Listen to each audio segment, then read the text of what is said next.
Good morning students. आज की हमारी क्लास केमिस्ट्री के पार्ट को लेकर है क्लास 10th के लिए। क्लास 10th का जो केमिस्ट्री का फर्स्ट चैप्टर है that is chemical reaction and equation. Chemical reaction and equation. तो आज के चैप्टर के अंदर हम केमिकल रिएक्शंस क्या होते हैं और इक्वेशंस क्या होते हैं उसके बारे में डिस्कस करेंगे। तो सबसे पहले अगर मैं वर्ड यूज़ करूं कि चैप्टर का नाम ही है केमिकल रिएक्शन, तो सबसे पहले हम केमिकल रिएक्शन को इलैबोरेट करेंगे। केमिकल रिएक्शन, तो केमिकल रिएक्शन होता क्या है? देखिए, अगर मैं बात करती हूँ बर्फ़ की, तो बर्फ़ को अगर मैं थोड़ी देर रख देती हूँ तो बर्फ़ पिघल जाएगा। ठीक है, अब बर्फ़ की प्रॉपर्टी में और पानी की प्रॉपर्टीज़ में कोई ज़्यादा डिफरेंस नहीं है। दैट मीन्स सिर्फ फिजिकल डिफरेंस है, केमिकली दोनों एक ही कॉम्पोजिशन से मिलके बने हैं। तो ऐसी चीज़ें जिसके अंदर सिर्फ फिजिकली डिफरेंस हो, सिर्फ स्टेट्स में ही डिफरेंस हो, केमिकली की कोई भी प्रॉपर्टीज़ में चेंजेस ना हो, ऐसे चेंजेस को हम बोलते हैं फिजिकल चेंज। क्या बोलते हैं हम? Physical change. फिजिकल चेंज का मतलब, मेरे कहने का मतलब फिजिकल चेंज से क्या है बेटे, वो चीज़ आप समझिए। जैसे मैंने वाटर लिया था बेटे और उसको मैंने फ्रीज़ कर दिया राजे, उसको मैंने फ्रीज़ कर दिया और वो कन्वर्ट हो गया आइस में। तो यहाँ पर सिर्फ मैंने स्टेट को बदला है, प्रॉपर्टीज़ को नहीं बदला। तो जहाँ पर कोई चेंज नहीं होता, no change in the properties, no change in the properties of matter. Matter की चीज़ों में अगर कोई भी चेंज ना हो, प्रॉपर्टीज़ के अंदर उसकी प्रॉपर्टीज़ में कोई चेंज ना हो, कौन सी प्रॉपर्टीज़ बेटे? Chemical properties, like composition, like structure, arrangements, उन चीज़ों में कोई चेंज ना हो तो उसको हम क्या बोलते हैं? Physical change. ठीक है, और if there is a change in composition, जैसे मैंने बोल दिया केमिकल चेंज के लिए आप एक एग्जाम्पल लेके चलेंगे। जैसे बेटे मैंने हाइड्रोजन ले ली H2 प्लस मैंने O2 ले ली। हाइड्रोजन का पता है आपको H bond H, that is दो एटम्स मिलके बने हुए हैं। ऑक्सीजन का बॉन्ड आपको पता है बेटे O बॉन्ड O, दो मिलके बने हुए हैं। आपका रिजल्ट क्या बना बेटे? H2O। आपका रिजल्ट क्या बना बेटे? H2O। तो कहने का मतलब है कि दो हाइड्रोजन एटम्स और दो ऑक्सीजन एटम्स के मिलके जो आपका वाटर बना, उसके कंपोजिशन में आपको फ़र्क नज़र आ रहा है। ऊपर से बात करते हैं बेटे प्रॉपर्टीज़ की, तो ज़रा ध्यान दीजिए कि अगर मैं हाइड्रोजन की बात करूं तो ये आग लगाने का काम करता है। आग के अंदर अगर इसे डाल दिया जाए हाइड्रोजन गैस को तो आग ज़्यादा हो जाएगी बेटे। अगर मैं ऑक्सीजन की बात करूं तो ये भी आग जलाने में हेल्पफुल होता है, कंबस्टिबल नेचर है इसका। लेकिन अगर मैं वाटर की बात करूं तो ये आग बुझाने का काम करता है बेटे। तो कहने का मतलब ये है कि if I am talking about the properties, तो प्रॉपर्टीज़ भी अलग हो गई हैं और स्ट्रक्चर के कॉम्पोजिशन भी अलग हो गए हैं। तो जब आपका प्रॉपर्टीज़ के अंदर चेंज आ जाता है बेटे, when there is a change in chemical properties बेटे, जब आपकी प्रॉपर्टीज़ के अंदर चेंज आ जाता है तब उस टाइप के चेंज को हम क्या बोलते हैं? Chemical change. तो अब तक आपने देखा कि चेंज एक्चुअलिटी में दो तरह के होते हैं बेटे, फिजिकल चेंज और केमिकल चेंज। ठीक है, तो अब कौन सा ऐसा चेंज है जो केमिकल रिएक्शन में यूज़ होता है? That is your chemical change. जब कभी भी किसी भी रिएक्शन के अंदर, किसी भी प्रोसेस के अंदर there is a chemical change, तो हम बोलेंगे कि क्या हो रहा है? केमिकल रिएक्शन हो रही है। क्या हो रहा है? केमिकल रिएक्शन हो रही है। तो अब ज़रा केमिकल रिएक्शन को हम देखेंगे बेटे जी, देखिए ध्यान से। केमिकल रिएक्शन को हम क्या लिखेंगे? The process in which two or more substances combine to form new substances. ऐसा प्रोसेस बच्चे जिसमें दो या दो से ज़्यादा सब्सटेंसेस कंबाइन करके क्या बनाते हैं, न्यू सब्सटेंसेस बनाते हैं, ऐसे प्रोसेस को हम क्या बोलते हैं, केमिकल रिएक्शन। इसके साथ ही हम लिखेंगे न्यू सब्सटेंसेस ऑफ डिफरेंट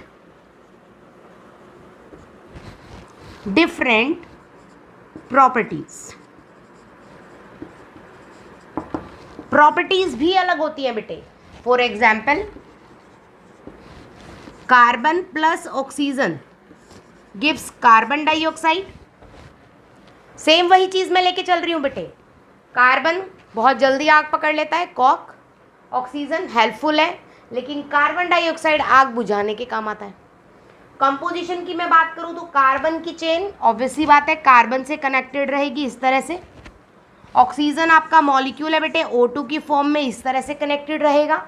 लेकिन CO2 की बात करूं तो मैं carbon is connected with 2 of oxygen. तो कहने का मतलब ये है बेटे, जब दो सब्सटेंसेस एक दूसरे के साथ जुड़ते हैं और नया सब्सटेंस फॉर्म करते हैं, तो उस नए सब्सटेंस के फॉर्म होने पर हम बोलते हैं कि केमिकल रिएक्शन हो रही है।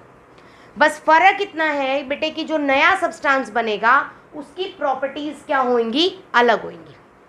क्लियर है बेटे मेरी बात, समझ आए यहाँ तक सबको? ठीक है। अब केमिकल रिएक्शन के बाद मैं बात करती हूँ जो सब्सटेंसेस इन्वॉल्व हो रहे हैं उनको बोलेंगे क्या, तो ध्यान से समझेंगे बेटे। जैसे मैंने केमिकल रिएक्शन ली बेटे, A plus B give C plus D। ये पुराने सब्सटेंसेस हैं बेटे जो हमने लिए हैं। दैट मीन्स जो सब्सटेंसेस रिएक्ट करेंगे आपस में मिलके नए सब्सटेंसेस बनाएंगे, न्यू सब्सटेंसेस। तो जो सब्सटेंसेस रिएक्ट करते हैं बेटे नया सब्सटेंस बनाने के लिए, उन सब्सटेंसेस को हम बोलते हैं रिएक्टेंट। क्या बोलते हैं बेटे? रिएक्टेंट। इसी तरह से जो नए सब्सटेंसेस बनते हैं बेटे जी किसी भी रिएक्शन में, उनको हम बोलते हैं प्रोडक्ट्स। क्या बोलते हैं? प्रोडक्ट्स। तो रिएक्टेंट की अगर डेफिनेशन की बात करें बच्चा हम, तो दोज 2 or more substances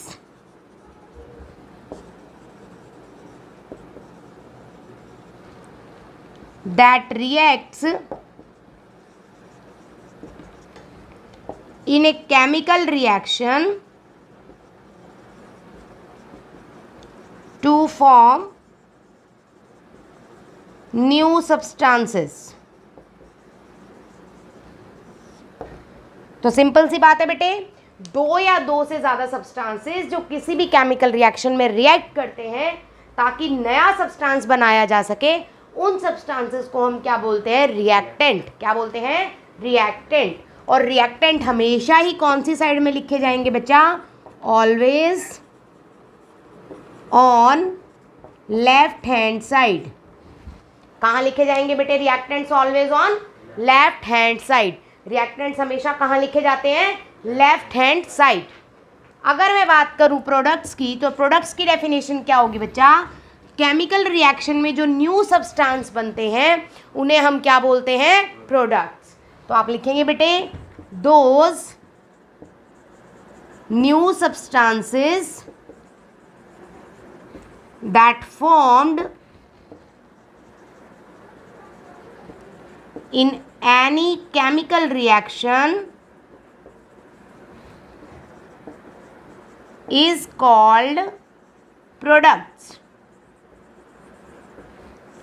तो वो नए सब्सटेंसेस बच्चे जी जो किसी भी केमिकल रिएक्शन में बनते हैं उनको हम क्या बोलते हैं बेटे जी? प्रोडक्ट्स। तो आपको ये बात समझ आ गई कि प्रोडक्ट्स कौन सी साइड पे लिखे हैं मैंने? राइट हैंड साइड पे। तो प्रोडक्ट कहाँ लिखे जाते हैं बेटे? Always on right hand side, RHS। तो अब तक हमने यहाँ तक क्या पढ़ा? सबसे पहले हमने ये पढ़ा कि एक्चुअलिटी में यूनिवर्स के अंदर चेंजेस होते रहते हैं। हर चीज़ किसी ना किसी चीज़ में बदलती रहती है, एक जैसा तो कुछ भी नहीं रहता। तो जब आप चेंज करते रहते हैं चीज़ों के अंदर, तो हमने देखा कि दो तरह के चेंजेस पॉसिबल हैं पूरे यूनिवर्स में। First is physical change and second is chemical change.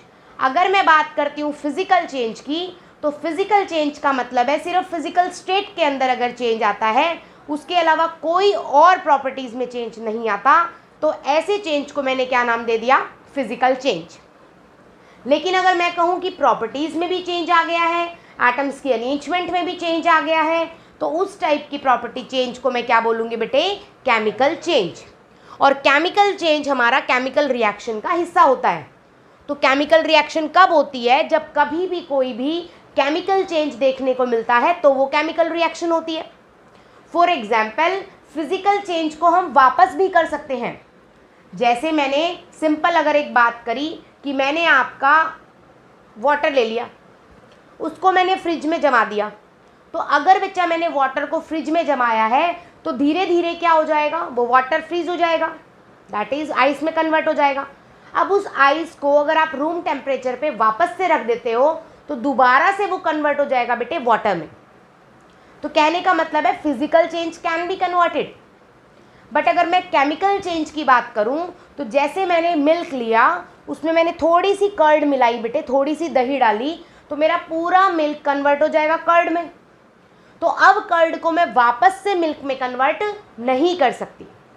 अब अगर आपसे कोई पूछे कि पीस ऑफ ए पेपर का बर्निंग, कि आपने कोई भी एक कागज़ का टुकड़ा जलाया है, तो that is a chemical change और फिजिकल चेंज। तो आपको ज़्यादा सोचने की बजाय सिर्फ इतना देखना है बेटे जी कि क्या वो रिवर्स किया जा सकता है। कागज़ के टुकड़े को जलाने के बाद कागज़ का टुकड़ा राख बन गया, अब क्या उस राख को आप दोबारा से कागज़ बना सकते हैं? नहीं बना सकते। इसका मतलब वो किस चीज़ का हिस्सा होगा बेटे, केमिकल चेंज का। तो ऐसे कोई भी चेंजेस आपसे अगर पूछे जाए, is this type of a changes physical और केमिकल, तो आपको ज़्यादा सोचना ही नहीं है। आपको सिर्फ ये देखना है बेटे जी कि जो चेंज रिवर्स किया जा सकता है उसको हम सिंपली बोलते हैं फिजिकल चेंज, और जिस चेंज को आप रिवर्स नहीं कर सकते उसे हम बोलते हैं chemical change. Is it clear बेटे?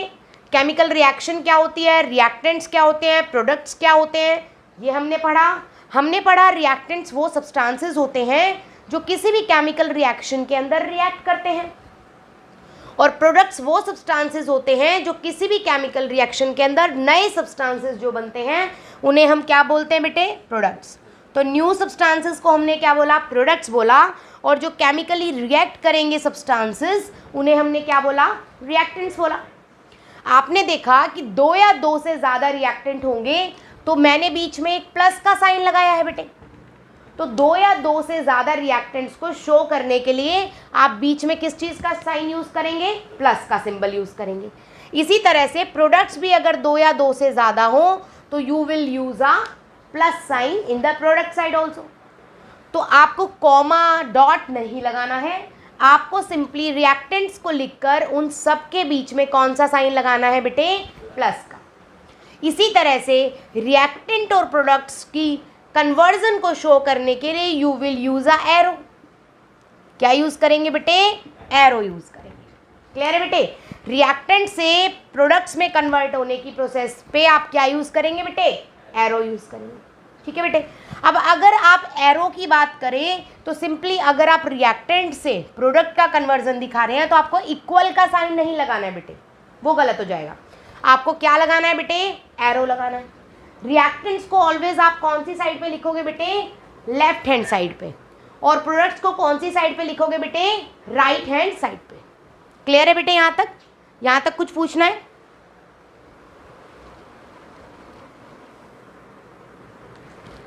नेक्स्ट अगर हम टॉपिक की बात करते हैं तो केमिकल रिएक्शन की कैरेक्टरिस्टिक्स पढ़ेंगे बेटे, कैरेक्टरिस्टिक्स ऑफ केमिकल रिएक्शन।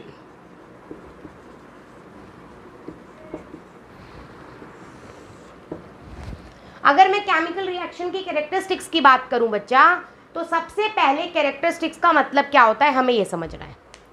ऐसी कौन सी चीज़ें हैं जिनको देखकर आपको ये पता चलेगा कि यहाँ पर केमिकल रिएक्शन हो रही है, उसी को हम बोलते हैं कैरेक्टरिस्टिक्स।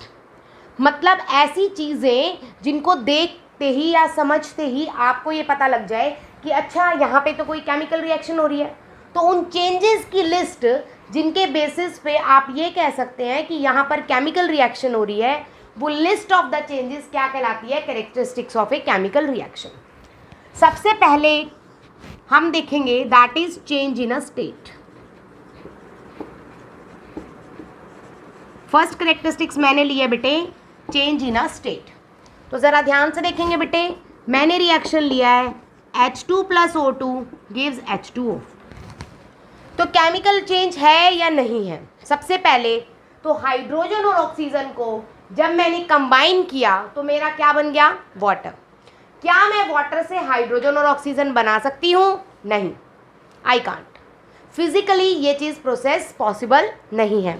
तो उससे मुझे ये क्लियर हो गया कि ये कौन सा चेंज है बेटे? केमिकल चेंज है।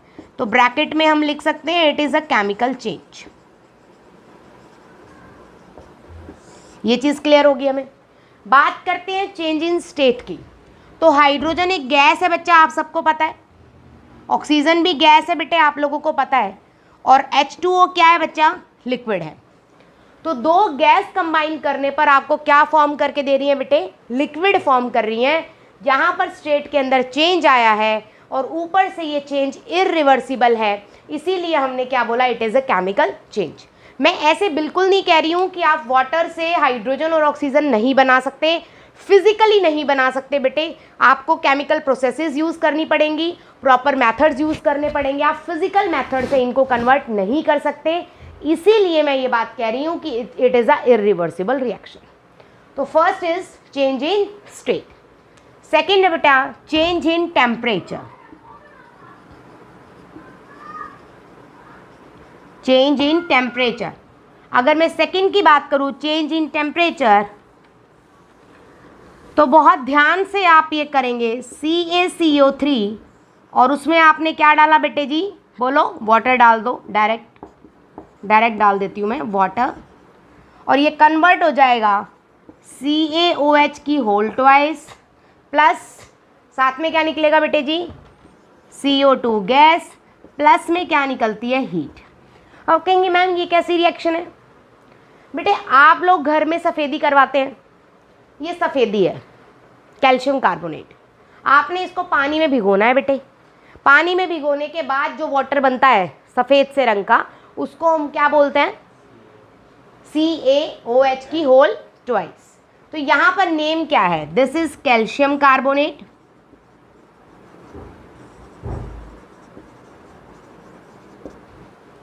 ये आपको दिख रहा है बेटे, दिस इज वाटर। CaOH की होल ट्वाइस क्या होता है? This is your lime water. CO2 that is carbon monoxide, sorry carbon dioxide बच्चा। एंड हीट साथ में बाहर निकलती है। तो आप लोगों ने जर्नली नोटिस किया होगा बेटे कि जब आप सफ़ेदी को पानी के अंदर खोलते हैं तो वो उबलने लग जाती है। दैट मीन्स उसमें से बहुत सारी क्या निकलती है बेटे? हीट निकलती है। तो इसका मतलब ये कौन सी रिएक्शन है राजे? केमिकल रिएक्शन है। It is an example of change in temperature का। ठीक है। थर्ड मैं आपको बात लेके चल रही हूँ बेटे, third is change in colour का। तो थर्ड एग्जाम्पल हम लेके चलते हैं चेंज इन कलर का। चेंज इन कलर के अंदर मैंने क्या लिया बेटे? बोलो, CuSO4 सॉल्यूशन मैंने लिया और उसके अंदर मैंने जिंक की रॉड डिप कर दी, दैट इज कॉपर सल्फेट। ध्यान से समझिएगा बेटे, कॉपर सल्फेट का कलर क्या होता है बच्चा? ब्लू होता है। जब मैंने जिंक की रॉड इसमें डिप की, मतलब मैंने कॉपर सल्फेट लिया बेटे एक बीकर में और मैंने इसके अंदर जिंक की रॉड को डिप कर दिया। ये जिंक है बच्चा और ये CuSO4 है। इसका कलर क्या होता है राजे? ब्लू कलर होता है। जब मैंने इसको डिप किया तो मेरी रिएक्शन हो गई दैट इज ZnSO4 प्लस में Cu, और ZnSO4 को हम बोलते हैं जिंक सल्फेट बेटे, और इसका कलर होता है बच्चा कलरलेस, मतलब कोई कलर नहीं होता। तो ब्लू कलर फेड होने लग गया बेटे धीरे धीरे, और एट लास्ट कलर बिल्कुल ख़त्म हो गया। तो हुआ क्या? कलर के अंदर चेंज आया। क्यों आया इसको हम डिटेल में बाद में पढ़ेंगे, बट अभी हमने ये पढ़ा कि जब हमने दो सब्सटेंसेस को मिक्स किया कॉपर सल्फेट के सॉल्यूशन में, जब हमने जिंक की रोड को प्लेस किया तो कॉपर सल्फेट का जो ब्लू कलर था बेटे that changes to the zinc sulphate's colourless solution. इसका मतलब चेंज इन कलर भी हो सकता है मेरी किसी भी केमिकल रिएक्शन में, ठीक है। उसके बाद बात करती हूँ बेटे फोर्थ पॉइंट, दैट इज, बोलिए कौन सा करेंगे? Correct, evolution of A gas.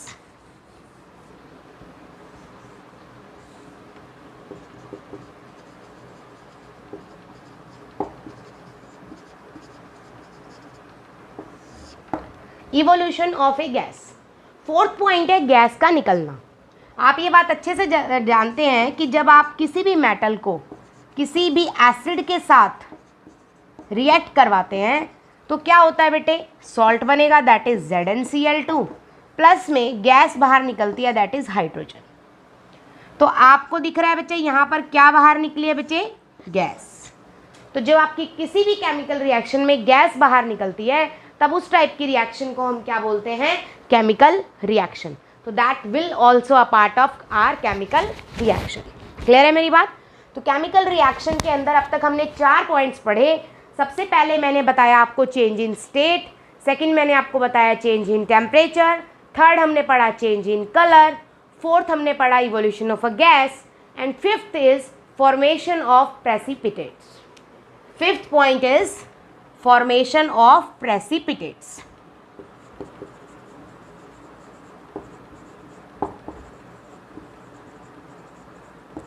Precipitates,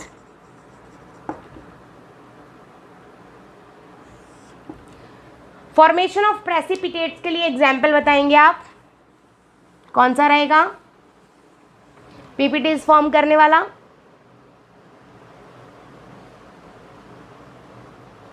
बताओ, ऐसी कौन सी रिएक्शन है जिसमें पीपीटी फॉर्म होंगे? चलो मैं पीपीटी भी आपको बता देती हूँ कि आपको CaCO3 के पीपीटी बनाने हैं।